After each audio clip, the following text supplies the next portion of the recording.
សួស្តីបងប្អូនឥឡូវនៅវីដេអូនេះខ្ញុំនឹងបង្ហាញបងប្អូនអំពីការប្រើប្រាស់ tool ដែលមានឈ្មោះថា tool eraser tool ដែលជា tool បន្ទាប់ពី tool art history brush ដែលយកមកដាក់នៅលើ tool នេះដែល shortcut key របស់វាគឺអក្សរ E អូខេខ្ញុំคลิกនៅលើ tool មួយហ្នឹងនៅត្រង់ចំណុចនេះខ្ញុំមាន object មួយខ្ញុំមានរូបភាពមួយដែលខ្ញុំចង់បង្ហាញបងប្អូនអំពី sky រូបភាពនេះខ្ញុំអត់ចង់បានមេឃបែបនេះទេអញ្ចឹងខ្ញុំត្រូវការលុបវាដើម្បីលុបវាបានគឺខ្ញុំយកមកដាក់លើ tool ហ្នឹងហើយខ្ញុំ right click បន្ទាប់មកខ្ញុំ zoom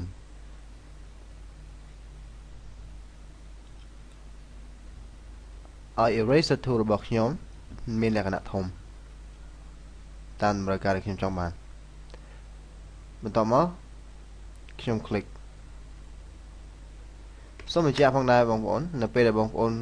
មិនទាន់បានដកនៅសោកន្លែង layer នេះពេលដែលបងប្អូនលុបទៅវាជាប់នៅ background ពណ៌សដដែលទេអញ្ចឹងខ្ញុំចង់ឲ្យបងប្អូន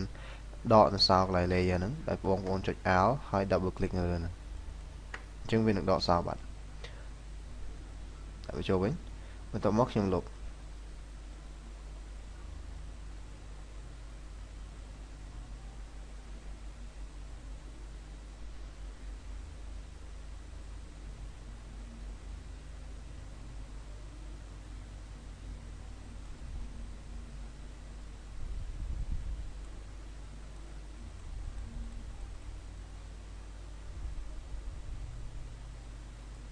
អូខេប៉ុន្តែសូមបញ្ជាក់ផងដែរនៅពេលដែលយើងលុបមកដល់កន្លែងនេះ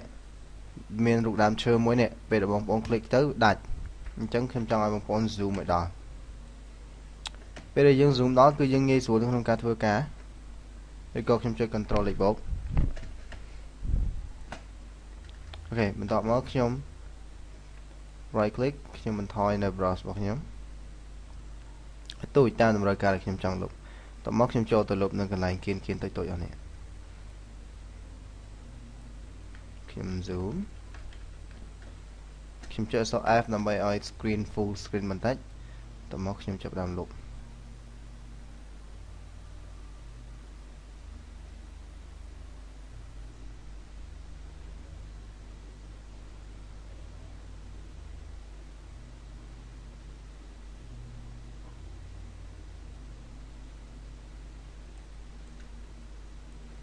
ខ្ញុំ scale ឲ្យតូចបន្តិចហើយខ្ញុំលុបបងប្អូនអាចលុបរៀងចូលបន្តិចទៅលើរូបស្លឹកឈើនឹងបានដើម្បីកុំឲ្យវាជាប់នៅ edge វានៅខាងក្រៅពណ៌ខៀវពេលដែលយើង zoom out ផងវិញយើងប្រកាសជាឃើញវាអញ្ចឹងខ្ញុំចង់ឲ្យបងប្អូនលុបរៀងស៊ីជម្រៅចូលបន្តិចអូខេយើងធ្វើដោយលម្អិតមួយទៅរូបភាពយើងស្អាត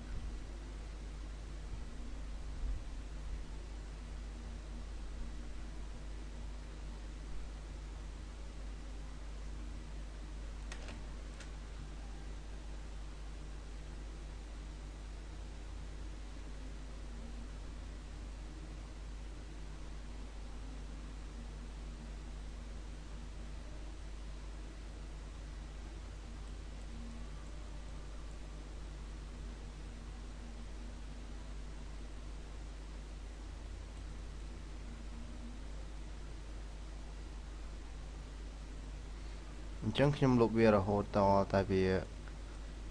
អស់នៅផ្ទាំង background ពណ៌ខៀវ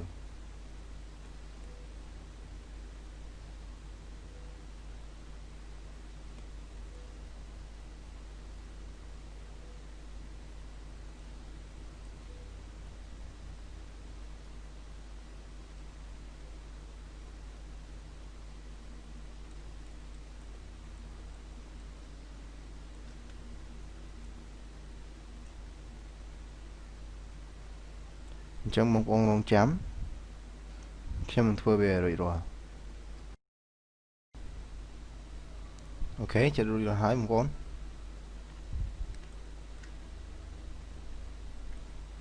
អូខេខ្ញុំចុច control លេខ0ដើម្បី zoom fit មកអញ្ចឹងឥឡូវខ្ញុំបានលុបនៅផ្ទាំង background ចោលហើយនេះគឺជារូបពីមុនហើយនេះគឺជារូបដែលខ្ញុំបានធ្វើដែលខ្ញុំបានប្រើប្រាស់ tool eraser ហើយដើម្បីលុបវា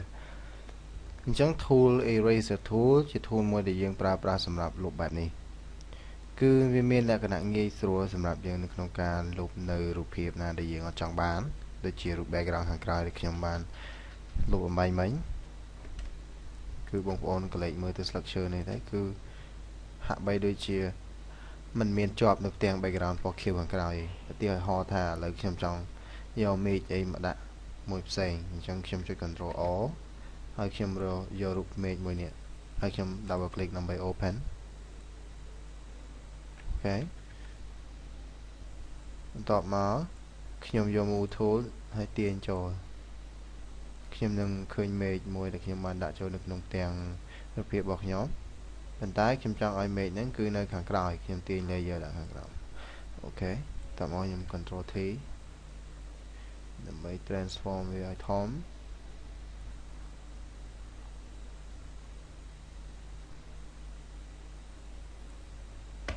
អូខេអញ្ចឹងនេះជារូបពីមុននេះជារូបឥឡូវដែលខ្ញុំបានចំនួននៅផ្ទាំង background ខាងក្រោយអូខេអញ្ចឹងនៅវីដេអូបន្តខ្ញុំនឹងបង្ហាញបងប្អូនអំពីការប្រើប្រាស់ tool មួយដែលមានភាពងាយស្រួលជាង tool eraser tool ទៀត